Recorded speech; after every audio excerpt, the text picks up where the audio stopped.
Tonight on NAIT NewsWatch.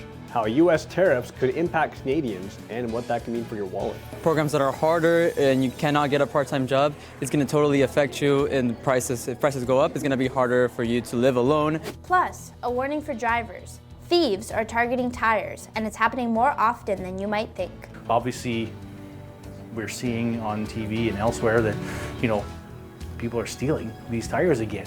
As Black History Month kicks off, we take a look at how the community is coming together to celebrate.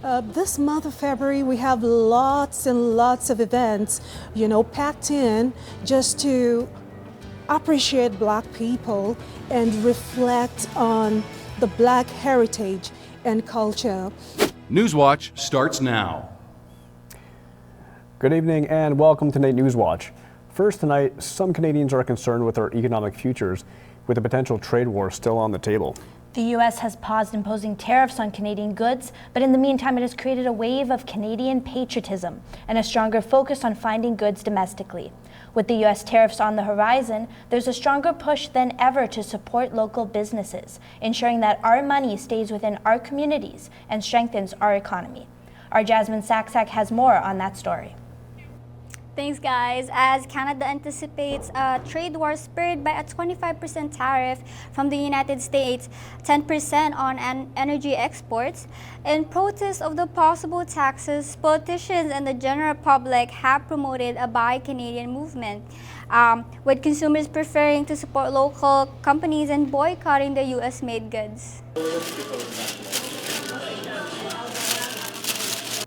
NAIT has shown its support and have been hosting a local vendor market for years now.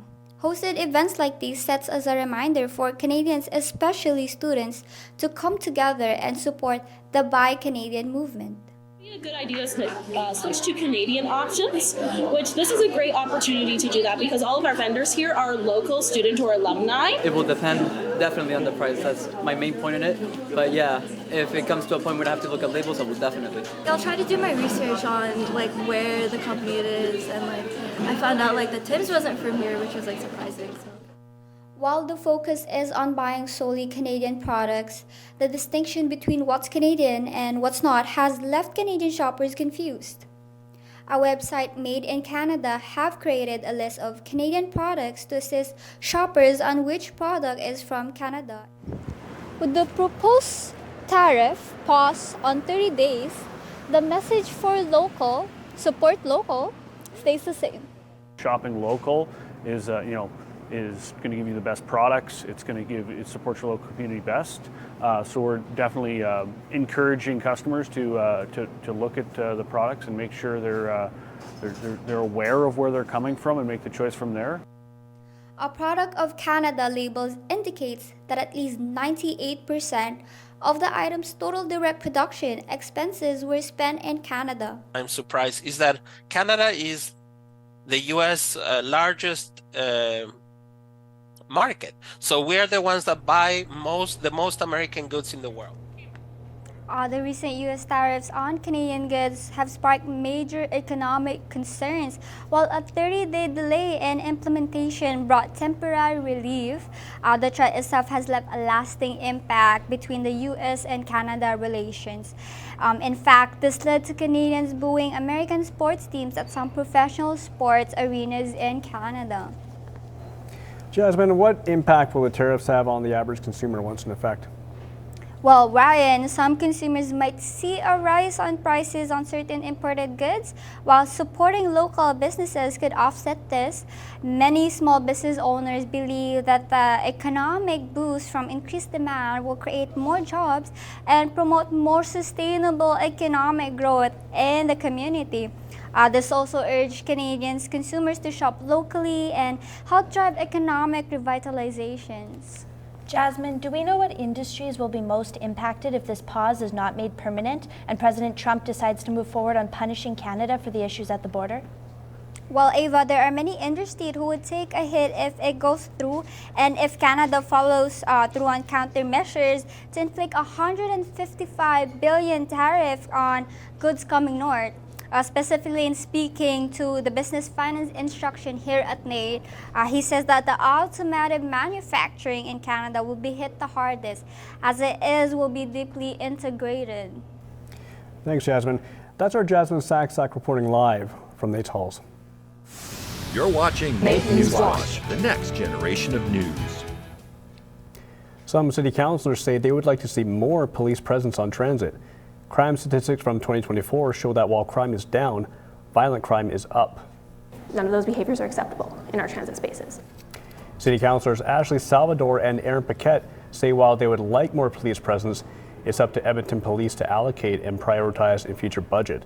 Crime downtown came to the forefront this week when White House Director of Economic Counsel shared his recent experience in Edmonton, where on one of the visits he witnessed drug use and violence.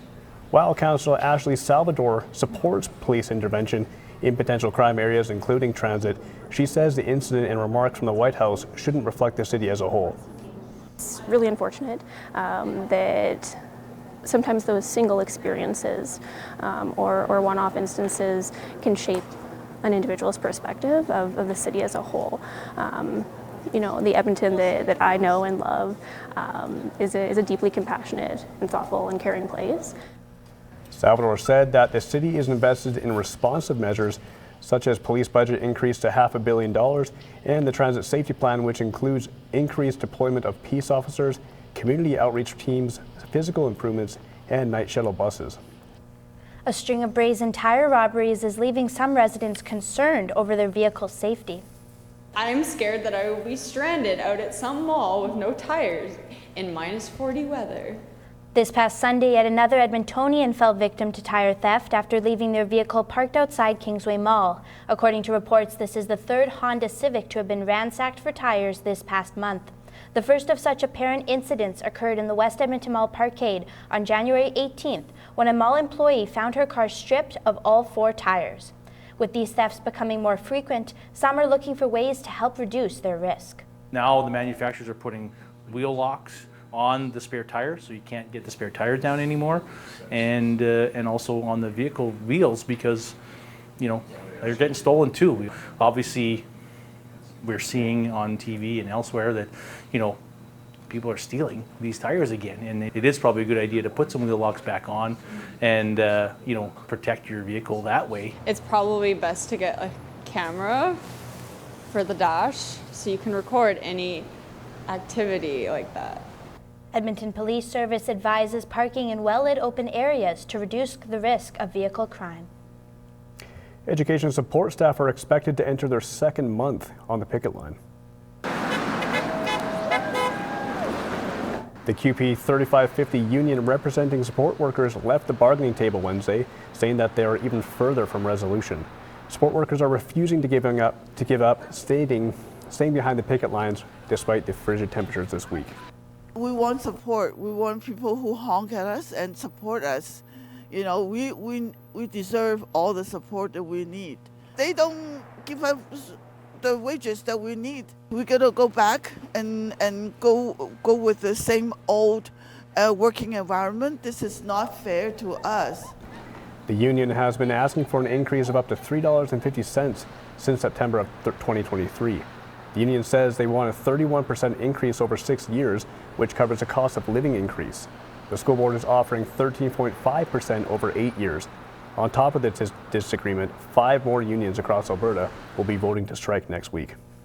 A flurry of events are happening in the capital region to mark a month of recognition and celebration. Black History is not just for the month of February, it's all year round. The City of Edmonton kicked off Black History Month with an opening ceremony at the Citadel Theatre in partnership with the National Black Coalition of Canada. Throughout February, events will be taking place across the city and on NAIT campus in celebration of Black culture. The Office of Equity, Diversity and Inclusion is hosting free student events, including workshops and discussion groups, to foster meaningful conversations. What do we need to do? What systems do we need to undo or trample and build new systems where it allows people to be more inclusive altogether? And that's the best way to dismantle the system that's been created. This way, people feel as if they're accepted, they feel as if they're listened to, that they're being heard and being understood. this month of February, we have lots and lots of events, packed in just to appreciate Black people and reflect on the Black heritage and culture. The next event planned on campus is a Student Connect on February 12th for all students of Black, Caribbean, and African heritage.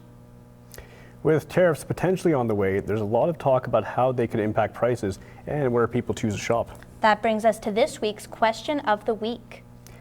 With the threat of looming tariffs, tell us your thoughts on shopping more locally and avoiding U.S. products. Head over to the Nuggets Instagram, join the conversation, and you could even win some great prizes. Coming up after the break, our first Try This segment of the season, where we go out in our city and explore new things that you might want to try. We'll kick things off by taking a walk through Edmonton's military history. But first, they say a picture is worth 1,000 words. And one man's pictures are getting him noticed. I had a pretty great year in 2024, so I decided to submit my best across the board, and here we are. Coming up on entertainment, I speak with Shane Turgeon, Canadian Geographic's 2024 Photographer of the Year, and a bunch of upcoming concerts hitting our wonderful city. Don't go anywhere. I've got your weather forecast coming up after the break. Will it be sunny skies or parka time? Stay tuned to find out. I'm Juliane Bogini, and I'll see you soon.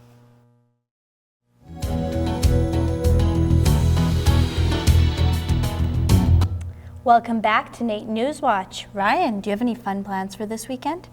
I'll probably have the Super Bowl on in the background and maybe will myself to energy to get outside and walk the dogs. Well, we'll see if it's dog walking weather and what this weekend holds for us. Our Giuliani Bogini has the forecast to let us know if you will need those extra layers.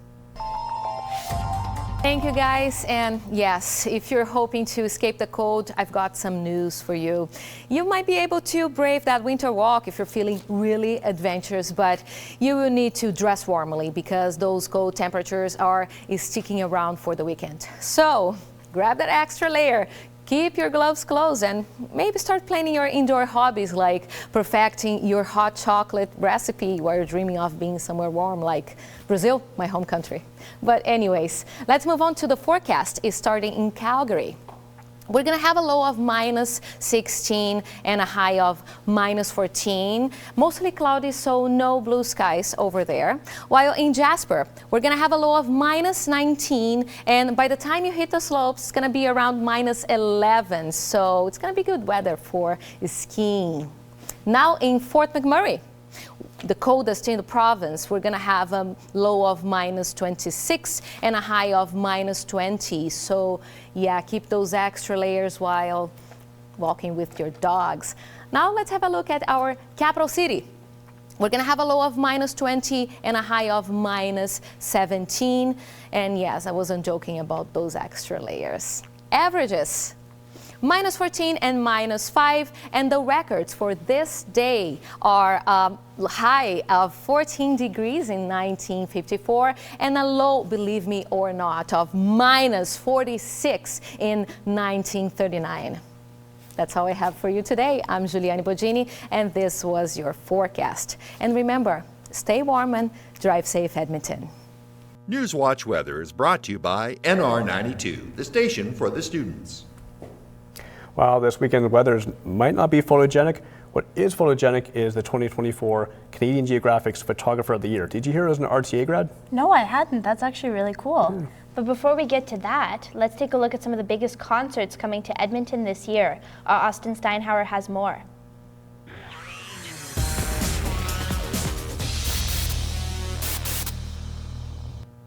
Thanks, guys. Edmonton is no stranger to fantastic venues and amazing performances, and 2025 will definitely be no exception.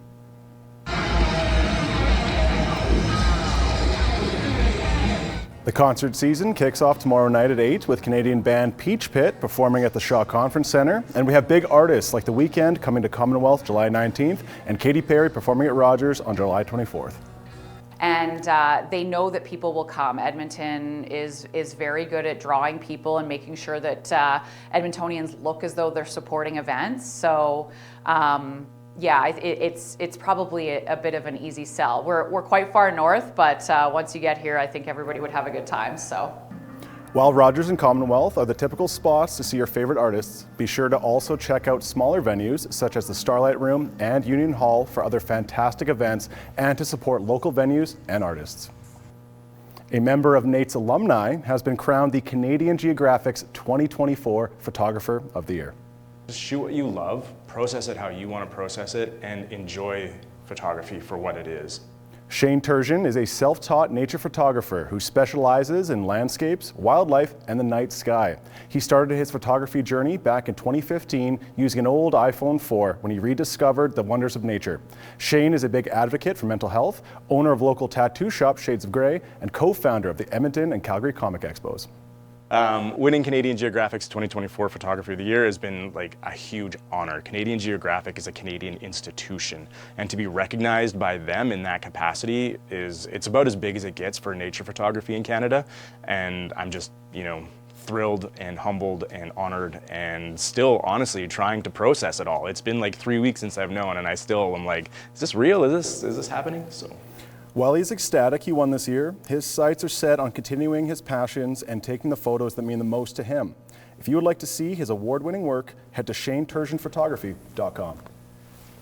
So guys, are there any concerts you guys are looking forward to this year? Yeah, I'm looking forward to August. I got my Creed tickets. Well, that's really awesome. Well, I'm still waiting for Lana Del Rey to come here. Thank you, Austin. Thanks, guys. Edmonton is full of underappreciated spots for people who want to admire a collection and learn something without breaking the bank. In this week's Try This, Taylor Winnie Hughes gets to cross an item off her bucket list and learn a lot about Edmonton's history.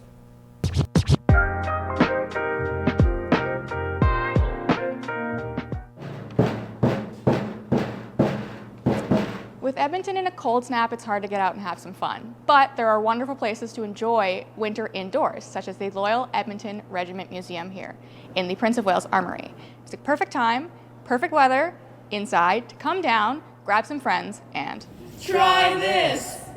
There is something for everybody at the LER, with knowledgeable staff, a stuffed coyote, and showcases full of medals. Sasha, Logan, Shmiza, Katie, and I were shocked at the quality of this museum. It holds 2 halls of war memorabilia, a word search game, and information about Edmonton's deep military history. Edmonton is a bit of a military town, right? Like it's had regiments and reserve units throughout its entire perpetuity. And so Edmonton isn't just kind of the old city of champions, it's the city of heroes too. The museum is currently working on an exhibit about military musicians. In the basement, some drums are being restored by David Hockett, a volunteer who is also a retired military musician. It's the people here that bring this museum to the next level. Ask Kate about military nurses, or David about grenades. They might even give you some white gloves so you can explore the basement without damaging their collection. Usually after we do the gallery, then we engage Young and Young at Heart to do try-ons, so you're welcome to do that. No way! Brilliant. That'd be awesome. Oh, yeah. After testing the weight of a flak jacket, we all took our turns digging through the bins, helping each other get dressed, and admiring the clothes. Oh my gosh, it's another cute purse. Plus, I got some inspiration for my next jacket purchase. The smiles on everybody's face is evidence of a museum trip that won't be forgotten, and we are all looking forward to our next visit. Now is the perfect time to come try this with us at the LER. Try on some of the props so you can look like one of us or one of them. You're watching NAIT NewsWatch. That's pretty cool. They let them wear the military clothing. I know, I don't think I could have pulled that off. Let's leave it to the professionals. I'll stay behind the desk. Thank you so much for watching, and make sure you tune in next week. Bye for now.